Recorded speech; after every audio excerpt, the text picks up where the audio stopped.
What if I told you your own brain is quietly holding you back every single day?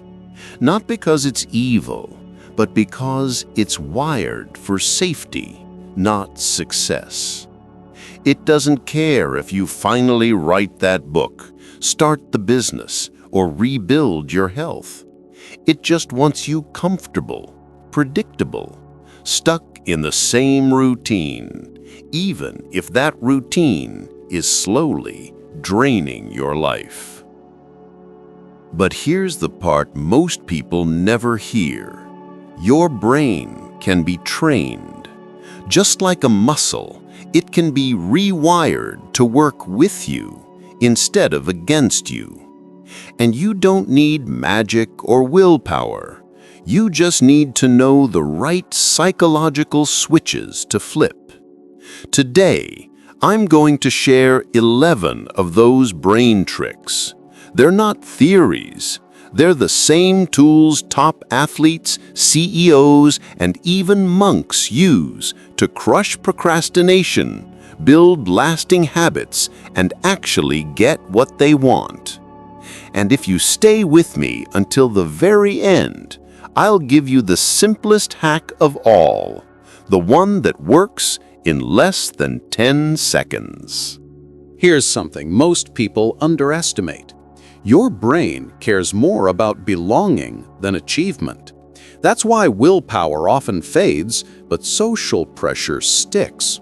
Think about it. How many times have you skipped a promise to yourself, but you'd never dare break a promise to a friend? That's your brain protecting your social bond. Here's the hack. Don't just set a goal. Tell someone about it. Say, I'm starting this project, and I want you to ask me about it in 3 days. Suddenly, your brain feels accountable, not just to you, but to your community. And that weight is powerful. I've seen people finally follow through on workouts, diets, even business launches, simply because they didn't want to face the embarrassment of saying, I didn't do it. So if you've been struggling to stay consistent, stop trying to fight alone. Use the wiring of your brain. Give your word to someone you respect, and watch how quickly your actions rise to match it. Have you ever noticed how a certain song can take you right back to a memory? Like the summer you fell in love, or the first time you drove alone at night. That's not magic. That's your brain's love for patterns, and you can use it as a secret weapon. Here's the trick. Pick one song, one playlist, and make it your focus anthem. Every time you sit down to work, press play. At first, it feels like background noise, but after a week or two, your brain starts making the connection. This sound equals productivity. And just like that, the song becomes a switch. You don't need to force motivation anymore. Your brain hears the cue and slips into flow. I've seen people finish books, lose weight, even rebuild careers using nothing more than this habit. So think about it. What if one song could carry you straight into action? You know that moment when you're lying in bed, the alarm goes off, and your brain whispers, just 5 more minutes. Or when you think about making that phone call, but a dozen excuses flood in. Science shows you've got about 5 seconds before fear and hesitation take over. After that, your brain drags you back into the comfort zone. Here's the hack. The moment you feel resistance, count backwards. 5, 4, 3, 2, 1. Then move. Don't think, don't negotiate, just act. Get out of bed, hit record, send the message. It sounds almost too simple, but it short-circuits overthinking. I've used this myself on mornings I wanted to hide under the covers, and I've watched people use it to launch businesses, have tough conversations, even change their health. The truth is, you don't need more motivation. You just need 5 seconds of courage. The rest follows naturally. Let me tell you a secret most people never realize. Your brain fears failure more than pain. That's why you procrastinate, delay, or avoid the very things you say you want. To your brain, failure feels like danger, like rejection, like being cast out of the tribe. But here's the truth. Failure is where growth actually lives. So, how do you change it? You flip the script. Every time you fail, celebrate it. Smile, laugh, reward yourself. Not for the outcome, but for the attempt. Miss the workout? Celebrate the fact you showed up. Tried a business idea and it flopped? Celebrate the courage to try. Slowly, your brain learns that failure isn't a threat. It's safe. I've seen people transform when they stop fearing failure and start playing with it. Imagine what you could do if failure felt like progress instead of punishment. That's the moment growth becomes natural. Here's something most people get wrong about motivation. Dopamine, the brain's feel-good chemical, doesn't come from the reward itself. It comes from the anticipation of the reward. That means if you learn how to set up the right anticipation, you can train your brain to crave action instead of avoiding it. The trick is simple. Break your big goals into tiny steps, each with a tiny reward. Don't say, I have to write a whole book. Say, I'll write 100 words, then I'll enjoy a cup of coffee. Your brain gets its hit of dopamine, and it wants to repeat the cycle. Before you know it, the small steps add up. I've seen this work for everything. Fitness, learning a new skill, even rebuilding confidence. The brain isn't built for giant leaps. It's built for steady loops of progress. So instead of chasing the finish line, create little victories along the way. That's how you make momentum automatic. Here's why so many New Year's resolutions fail. The brain hates big, dramatic change. You decide you'll hit the gym 5 days a week, cut out sugar, and wake up at 5 a.m., and within days, your brain waves the white flag. Why? Because it doesn't feel safe. But here's the secret. Small, familiar steps don't scare the brain. They feel normal, almost too easy. Want to exercise more? Don't start with a full workout. Start by just putting on your shoes every day. That's it. You're not tricking your body. You're tricking your brain into lowering its guard. And once your brain stops resisting, bigger actions follow naturally. I've seen people go from 1 push-up a day to running marathons simply because the first step felt safe. Remember this, lasting change doesn't come from force. It comes from making progress feel normal. Have you ever felt mentally exhausted, even when you haven't done much? That's your brain acting like a cluttered desktop. Too many open tabs draining energy in the background. Psychologists call this the Zeigarnik effect.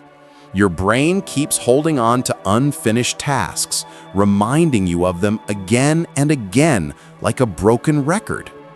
But here's the good news. You can silence it. The simple act of writing things down tells your brain, relax, it's handled. A to-do list, a quick note in your journal, even a sticky note on the fridge. Once it's on paper, your mind no longer has to keep it spinning. Suddenly, focus becomes easier and stress drops. I use this every night before bed. I dump my thoughts onto paper and the brain lets go. No more racing mind at 2 a.m. So if you want clearer focus and calmer nights, don't carry it all in your head. Write it down and give your brain permission to rest. Here's something powerful most people never realize. Your brain doesn't chase wishes. It follows identity. When you say, "I want to be confident," your brain hears a gap, something you don't have yet. And that gap keeps you stuck, wanting, but not becoming. Now watch what happens with just a tiny shift in language. I am becoming confident. Suddenly, your brain treats it as identity, something already in motion, and your actions naturally start lining up with who you believe you are. It's not about pretending. It's about training your mind to see yourself differently. Think about it. A smoker who says, "I'm trying to quit," usually struggles. But someone who says, "I'm not a smoker," takes on a new identity, and the behavior changes almost by itself. The words you use aren't just words, they're blueprints for your brain. So stop telling yourself what you want. Start telling yourself who you are becoming. That's how real change begins. One of the simplest yet most powerful questions you can ask is this: what would future me want me to do right now? When you speak those words out loud, something amazing happens. Your brain's default mode network lights up. That's the part of the brain that lets you imagine time, connect past, present, and future. Most of us make choices for comfort now, even when it hurts us later. We skip the workout, we eat the junk, we put off the hard call. But when you picture your future self, healthier, calmer, stronger, you create a bridge between today's decision and tomorrow's outcome. Suddenly, the hard choice feels meaningful. I've used this in moments of weakness. Late at night, tempted to scroll instead of sleep, I ask, what would future me want? The answer is always clear. Try it yourself. Give your future self a voice and watch how your present decisions transform. Most people blame themselves for being lazy, but the truth is, you're not lazy. You're being programmed by your environment. Your brain is a prediction machine. It reads signals around you and says, "Oh, this chair, that means TV time. This phone, that means scrolling." Without even noticing, your surroundings are training your habits. So here's the hack. Change just one cue. Want to read more? Don't rely on willpower. Put a book on your pillow so you can't miss it before bed. Want to eat healthier? Don't hide fruit in the fridge drawer. Put it right on the counter where your eyes go first. I've seen this transform people's routines faster than any motivational speech. Because when your environment shifts, your brain follows automatically. So instead of fighting your surroundings, redesign them. One small change in your space can unlock a completely different version of you. Most people hear about visualization and think it means imagining the finish line, holding the trophy, seeing the number on the scale, picturing the applause. But here's the problem. Your brain doesn't get stronger from daydreaming about the win. Your shoes, stepping onto the track, feeling your legs move.